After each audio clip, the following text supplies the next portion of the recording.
Bom dia e bem-vindos à nossa meditação sobre a graça. Hoje é o dia 24 de março. Eu gostaria de ler em Colossenses, capítulo 3, verso 16. A palavra de Cristo habite em vós abundantemente em toda sabedoria, ensinando-vos e admoestando-vos uns aos outros com salmos, hinos e cânticos espirituais, cantando ao Senhor com a graça em vosso coração. Encontramos aqui então nesse texto a palavra graça e a palavra sabedoria, que são os temas é o tema então das nossas meditações desde algumas semanas. Estamos falando sobre a plenitude de Cristo e como a graça de Deus nos dá a sabedoria de Deus para que possamos ver o mundo, ver as coisas, ver nossa vida com os olhos de Deus.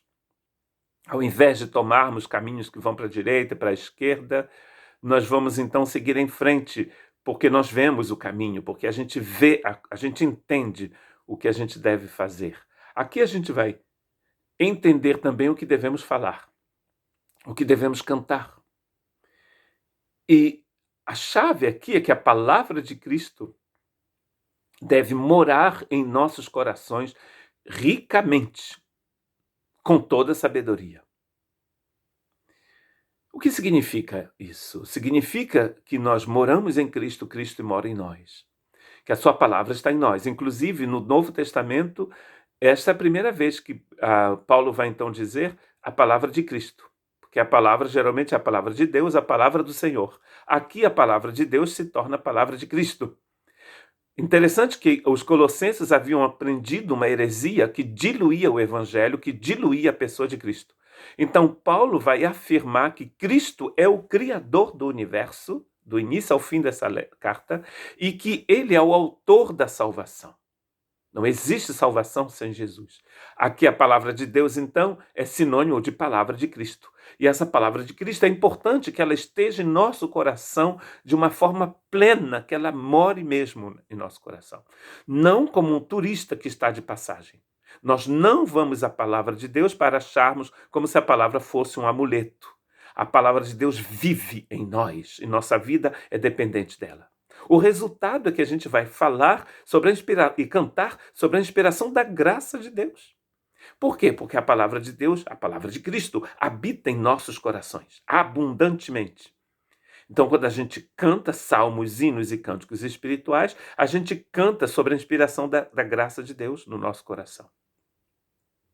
Muito interessante. Um outro texto, que é Colossenses capítulo 4, 6, diz o seguinte: a vossa palavra seja sempre cheia de graça, temperada com sal, para que saibais como vos convém responder a cada um. Às vezes a gente fala um monte de besteira, escreve um monte de besteira. Possivelmente é porque a palavra de Deus não mora em nosso coração. Porque quando a palavra de Deus mora em nosso coração, a nossa palavra será sempre cheia de graça. E a nossa palavra será temperada com sal. Possivelmente pensando nas ofertas que eram feitas no Antigo Testamento, no tabernáculo e no templo, que algumas eram temperadas, e essas ofertas, esses sacrifícios eram aceitos por Deus.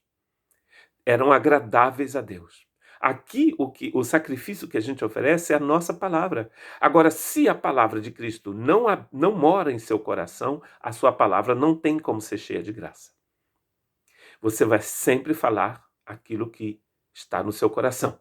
E o que está no seu coração não é o que está no coração de Deus, às vezes. Não sei se você já ouviu aquele tipo de conversa onde a pessoa fala: eu sei que não deveria falar, mas eu vou falar assim mesmo. Cada vez que você pensa em seu coração essa coisa, eu sei que não deveria falar, então cala-te, cala-te, cala-te. Como diria o Kiko na Turma do Chaves. Eu sei que eu não deveria falar, então não fale, porque se você não deveria falar, é porque não é bom. Então, não fale. Seja sempre a sua palavra cheia do sal de Cristo Jesus. Vós sois o sal da terra.